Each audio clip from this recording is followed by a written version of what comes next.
The last pillar, that's why we're having so much fun right now, is a socialize pillar. That's the money. That's the money. Now this gentleman, wow, he's got so much generosity in his heart. You don't even know. He came to Gano Excel and watched him do a presentation. I go, wow, I'd love to be able to do a presentation as good as you've done. And he says, oh, I'll teach you. Really? Sure. So every day for a year, I'd sit and go to his meetings, he'd tell me why he did what he did, and I'm like, wow, he's sharing all this information, and you don't even know me yet. Over the course of the last, how many years now? 2.5 years, we've become very good friends. But I think he got to witness something that most people don't get to see. But I'll let him talk about that. So I'd like to bring up one of my mentors, a very close friend of mine now, Mr. Hollis Sr. Can you come up?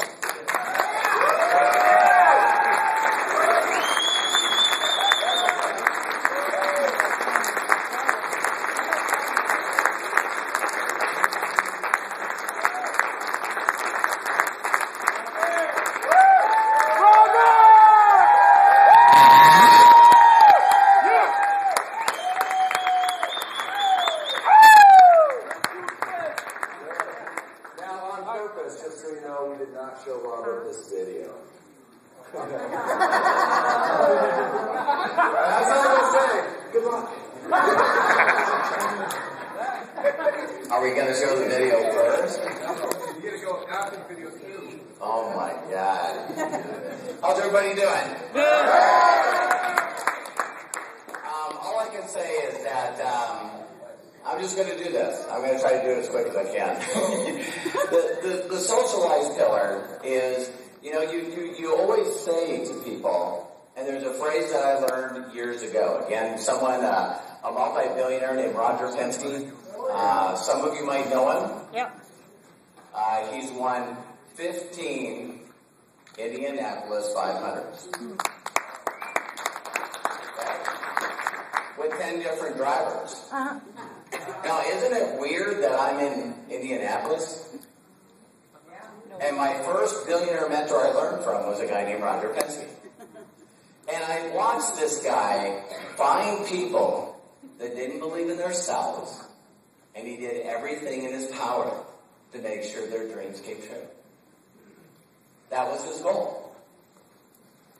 And I couldn't believe this guy because, you know, a lot of people don't know that when I went to work for him, he had 71 corporations when I read the hand manual. And one of the largest dealerships in the world for, at that time, it was 25 years in a row, that Toyota, Longo Toyota, was the #1 car dealership in the world. And when he got the dealership, he left it in Mr. Longo's name. Because Mr. Longo had built a community, and his whole goal was to make sure that he gave back to the community, that he took care of his customers. And this guy knew that he would rather leave Mr. Longo's name on the dealership than put Penske Motors on it, because he knew how much people cared for people. And when I got hurt and no longer could work for him, he gave me a book called Think and Grow Rich by Napoleon Hill. So if a billionaire gives you a book, you think you should read it? Do you realize, I don't know how many presentations I've done in 25 years, ladies and gentlemen, but I've always told people to read that book. And I still know some people in this room that have been told to read that book and you haven't. Apparently things are going so good for you.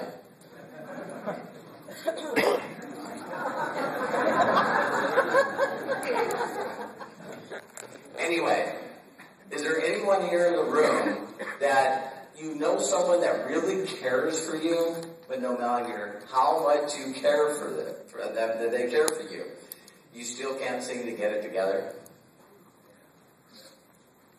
Is there anyone in this room that has had the person that's brought you to this meeting? They're constantly calling you. They're constantly sharing you. They're constantly saying, hey, listen, how can I help you? I'll call some people for you. I'll help you build your business with you. And every one of you got something better to do than share this man's dream. this man's vision.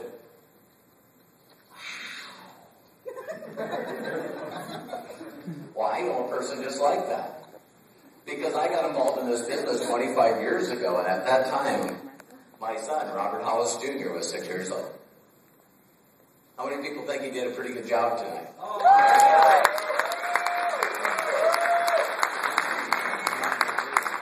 Without telling his story, he turned into a teenager. And everyone knows in the room the day you turn to teenagers when you know everything. What's hilarious about a lot of adults sitting in this room is you still think you know everything. You never stop being a teenager.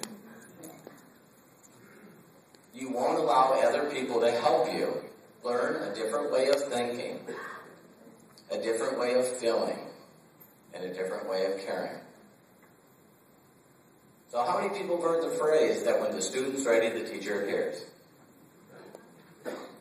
So I was telling some people that all of a sudden my son decided that he knew more than me. He decided to be a professional rollerblader.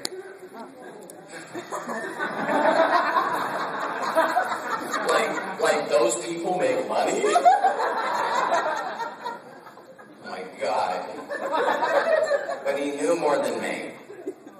Right? Yeah. And he started hanging around the wrong group of people. Anybody do that? The next thing I know, his head looks like Scotty B's and Micah Curso.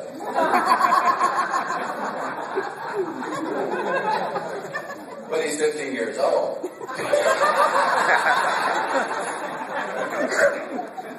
He's not dressing really cool. He's got his pants hanging down here. And all I can tell you is that he just hang around the wrong group of people. It was the hardest thing for me to do in the world, but when he wouldn't respect living underneath my household, I told him he couldn't live there anymore.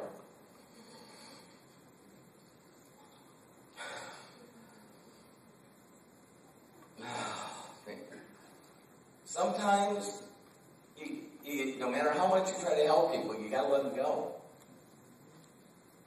You gotta let them go. If they won't listen to you, you gotta let them go. And some of you in this room are really struggling right now in this industry because you won't let those people go. You gotta find people that are going, help me! You gotta find a Tiffany Johnson. Just tell me what to do, I'll freaking do it. You find a bunch of people like Tiffany Johnson, you find people that have been on this stage. Those people are fun to work with. You find a Lavelle and a Majay. You find some people that are willing to listen and do what they're told. And that makes it fun. And so really quick, what happened is my son went out and got a job for a network marketing company. He was the guy that was behind the scenes, similar to like a Tony Potter and a Charlie Bell and some of the people here that are in the staff. He was like, he did it all. He did the banners. He did all the labels. He did the shipping. He did everything. And here he worked for this company for 6 years, wasn't it? And then all of a sudden he was doing a meeting like this. And at the end, you give a lot of praise and recognition to all the people behind the scenes. And someone mentioned his name, Robert Hollis. And this top earner of this company came up to my son and said, you know what? I used to work with a guy named Robert Hollis. He goes, that's my father. And she lit into him.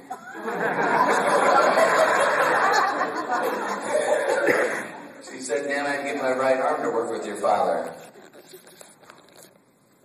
I can't believe you blew it. And he changed his mind, and he called me up, and he said, hey, I want to work with you. Will you teach me how to do this business?